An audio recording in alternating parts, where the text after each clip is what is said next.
Assalamualaikum warahmatullahi wabarakatuh. Perkenalkan, nama saya Fian Claudia Nabila dengan NIM B1A1230086 dari kelas C Ilmu Hukum Fakultas Hukum Universitas Jambi. Di sini saya akan menyampaikan materi tentang pokok-pokok hukum internasional. Berikut penjelasan yang saya akan sampaikan. Pengertian hukum perdagangan internasional.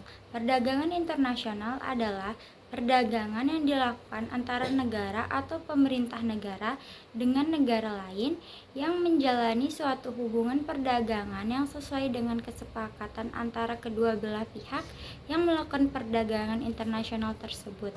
Perdagangan internasional adalah perdagangan yang dilakukan oleh penduduk suatu negara dengan penduduk negara lain atas dasar kesepakatan bersama.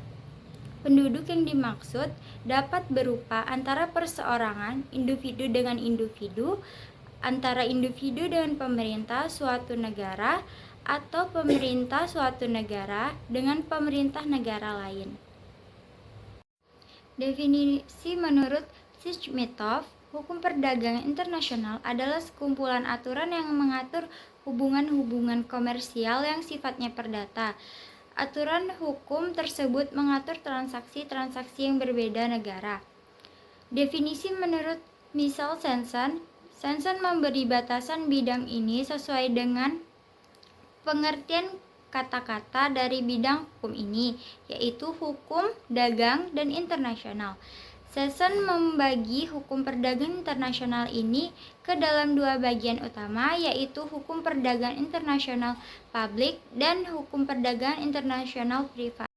Definisi menurut M. Rafiqul Islam dalam upayanya memberi batasan atau definisi hukum perdagangan internasional, M. Rafiqul Islam menekankan keterkaitan erat antara perdagangan internasional dan hubungan keuangan.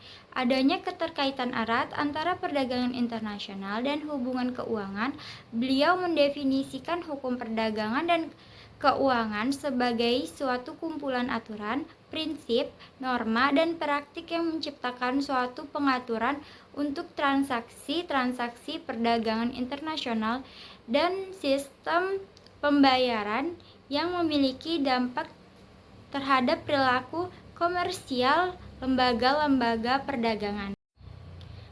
Tujuan perdagangan internasional: 1. Melindungi kegiatan perdagangan yang menjadi satu-satunya cara membangun ekonomi suatu negara. Yang kedua, mencapai perdagangan internasional yang stabil. Yang ketiga, menghindari kebijakan dan praktik perdagangan nasional yang merugikan negara lainnya. Yang keempat, meningkatkan volume perdagangan dunia. Yang kelima, menciptakan perdagangan yang menguntungkan bagi pembangunan ekonomi setiap negara. Yang keenam, meningkatkan standar hidup manusia. Yang ketujuh, memberikan lebih banyak peluang lapangan kerja. Yang kedelapan, mengembangkan sistem dagang multilateral yang menciptakan kebijakan perdagangan yang adil dan terbuka bagi semua negara. Yang kesembilan, meningkatkan pemanfaatan dalam pemakaian sumber kekayaan dunia sehingga bisa meningkatkan transaksi jual beli. Prinsip-prinsip dasar hukum perdagangan internasional menurut Profesor Alexander Goldstegen ada 3 prinsip dalam hukum perdagangan internasional, yaitu yang pertama, prinsip dasar kebebasan berkontrak, yang kedua, prinsip dasar Pacta Sunt Servanda, yang ketiga, prinsip dasar penyelesaian sengketa melalui arbitrase.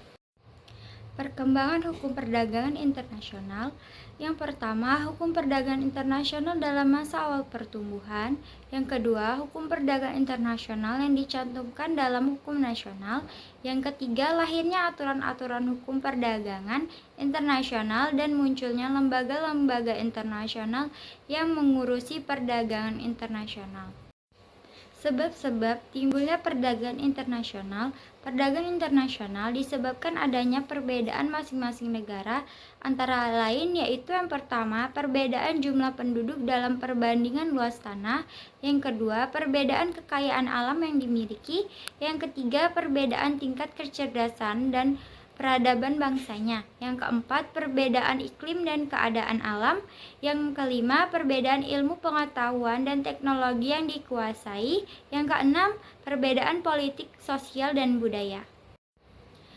Kebijakan perdagangan internasional. Yang pertama, proteksi. Proteksi adalah kebijakan perdagangan internasional yang bertujuan untuk melindungi produksi dalam negeri. Yang kedua, perdagangan bebas. Kebijakan perdagangan bebas adalah kebijakan dalam perdagangan internasional untuk menghilangkan hambatan-hambatan dalam perdagangan internasional. Yang ketiga, politik dumping. Politik dumping adalah kebijakan perdagangan internasional yang menjual hasil produksi lebih murah di luar negeri dibandingkan di dalam negeri. Asas-asas dalam kontrak dagang khususnya untuk melindungi hak dan kewajiban baik penjual maupun pembeli. Yang pertama, asas kebebasan berkontrak. Yang kedua, pengakuan atas kebiasaan serta praktik perdagangan antara negara, perdagangan internasional. Yang ketiga, asas etikat baik serta transaksi yang jujur. Yang keempat, asas bisa dibatalkannya kontrak saat terjadi kesenjangan yang lebar antara hak serta kewajiban pihak-pihak yang ada dalam kontrak. Kelemahan-kelemahan hukum perdagangan internasional yaitu yang pertama, hukum perdagangan internasional sebagian besar bersifat pragmatis dan pesimis. Hal ini mengakibatkan aturan-aturan hukum perdagangan internasional kurang objektif di dalam memaksakan negara-negara untuk tunduk pada hukum. Dalam kenyataannya, negara-negara yang memiliki kekuatan politis dan ekonomi memanfaatkan perdagangan sebagai sarana kebijakan politisnya. Yang kedua, aturan-aturan hukum perdagangan internasional bersifat mendamaikan dan persuasif, tidak memaksa. Kelemahan ini sekaligus juga merupakan kekuatan bagi perkembangan hukum perdagangan internasional yang menyebabkan atau memungkinkan perkembangan hukum ini di tengah krisis. Itu saja yang dapat saya sampaikan. Kurang dan lebihnya mohon maaf. Terima kasih. Wassalamualaikum warahmatullahi wabarakatuh.